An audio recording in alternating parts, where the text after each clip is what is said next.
Hey guys, welcome to another deck tech in Queen's Blood in Final Fantasy VII Rebirth. In this video, I'll be covering a very fun deck.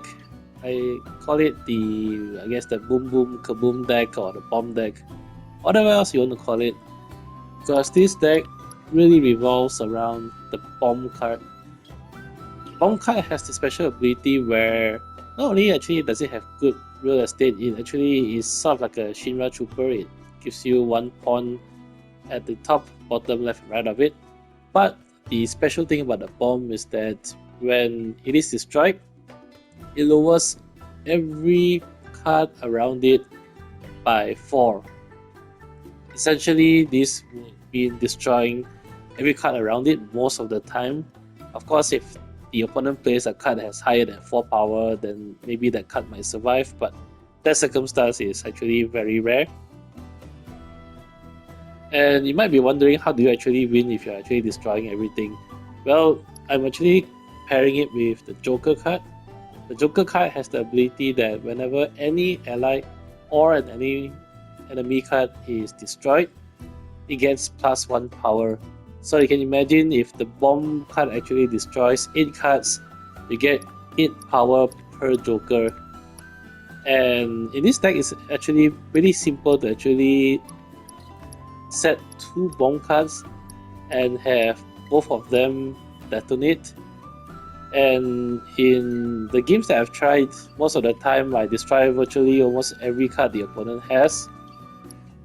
And this leads to very high power Joker. This deck also features 5 replacement cards. In fact, actually, I think I should remove the Cockatrice card. This was actually a new edition that I was testing out. On hindsight, I don't think it is worth putting in the Cockatrice card in the deck. So I think the best version is actually to just have 6 replacement cards overall. I'll just put in the last copy of the Griffon right here. Replacement cards are very good for this deck because, for one thing, this actually helps you to contest the opponent for real estate, and I'll show you later in the gameplay what I mean by contest real estate. Because the ideal situation is you want to place bomb right in the middle of the board where it has the biggest impact. And that might sound very difficult, but trust me when I say this, with 6 replace cards in your deck, it is actually very easy to win the middle spot, as well as increase the pawn size of it to 2. The replace cards are also very good because if you replace the bomb card with any one of these cards, it actually counts as the bomb card being destroyed, and it will trigger the special effect from the bomb card. And that's why you have 6 replace cards. They serve multiple functions overall in this deck. The first 4 cards are the Mandragora and the Heatseeker cards. These 4 cards are there to ensure that you can play the Joker very early in the game, because the Joker does require 2 pawns, but you can very easily set this up by setting the Mandragora or the Heatseeker in the middle of the first row at the start. And with 4 of these cards, it is very easy to start with at least 1 in your hand. Finally, the wild card here that I have is Shiva. It's the only legendary card in this deck. Shiva might seem like a very strange play, but Shiva is actually a very strong way to end the game, because when you detonate both bombs, you end up with many empty spaces with pawns, and therefore you can just put Shiva where the bomb used to be, or put it anywhere where there's 2 pawns, and you essentially fill up the board and gain more bonus points that way as well. By using Shiva also, you can potentially prevent the opponent from capturing the board once bomb detonates, because you'll be quickly filling up the spaces with the Diamond Dust cards that Shiva has. Anyway, you see it all come together in the gameplay, so let's head on into the match. Okay, the first thing you obviously want to do is have a proper mulligan. And with this deck, it's actually very simple. First off, if you don't have any Joker in your opening hand, just mulligan all 5 cards, because getting Jokers is key. If you do have Joker in the opening hand, and only have one, I would recommend just mulliganing all the other 4 cards. You could also choose to keep one Mandragora or one Heatseeker so that you can place it at the start like what I did here. But the chances of you scoring one Heatseeker or Mandragora at the start is pretty high if you mulligan 4 cards anyway. And if you get 2 jokers at the start, then it is actually very strong starting hand. Anyway, in this version or this match here, I only managed to score 1 joker, but that's actually good enough.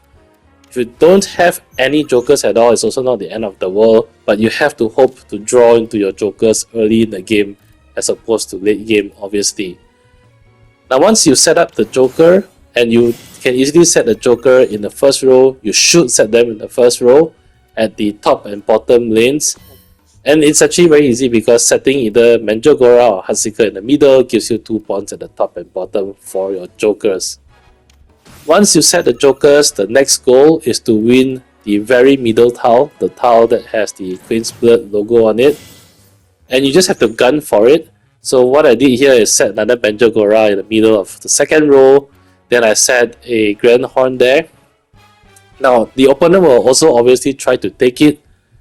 In this deck, it is critical, very critical, to never let the middle tile be a red pawn.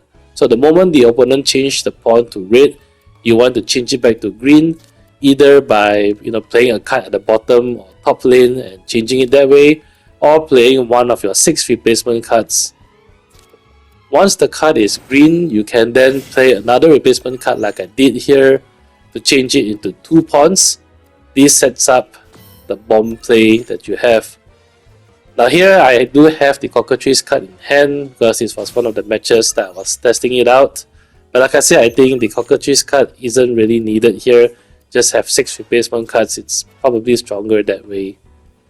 I also do have the Death Spectre card at this point of the game. It is also a replacement card, but I have not used it yet.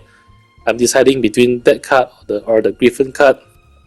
Overall, I prefer the Griffon card because it does capture 1 tile ahead, whereas the Death Spectre card do not. Now coming back to the match, once you have the bomb card placed, you just want to fill up the rest of the spot. Hopefully you get the Joker card. I drew the second Joker right here, so I quickly played it. You want to try to hold off detonating the bomb until you have both Jokers in play.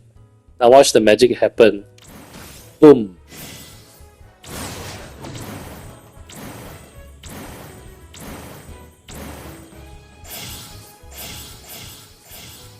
Now everything gets destroyed and it significantly powers up both Joker. You can see I'm already way ahead of the opponent in score, and I still have 1 more bomb to play.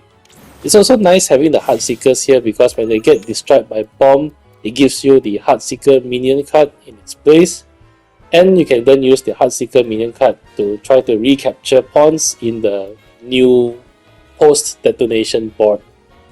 Now that you have done detonation, I would recommend to actually try to place the bomb in the middle row 4th column, which is 1 tile to the right of where the first bomb used to be. Obviously that would be ideal because that detonates every single card the opponent has. Now it might be difficult to capture that pawn space, but like I said, you have a lot of replace cards. I still have a couple here, and by this point the opponent is actually running low on cards anyway. Now the opponent will start playing their cards as well, and if they're aiming for other spots, it doesn't actually matter. What you want to do is to try to capture that spot, the sweet spot in the middle right there. And here you can see me gunning for it again and easily achieving 2 pawns using replace cards. I hope at least this shows how important replace cards are for this deck. Alright, bomb number 2 set, bomb number 2 detonated.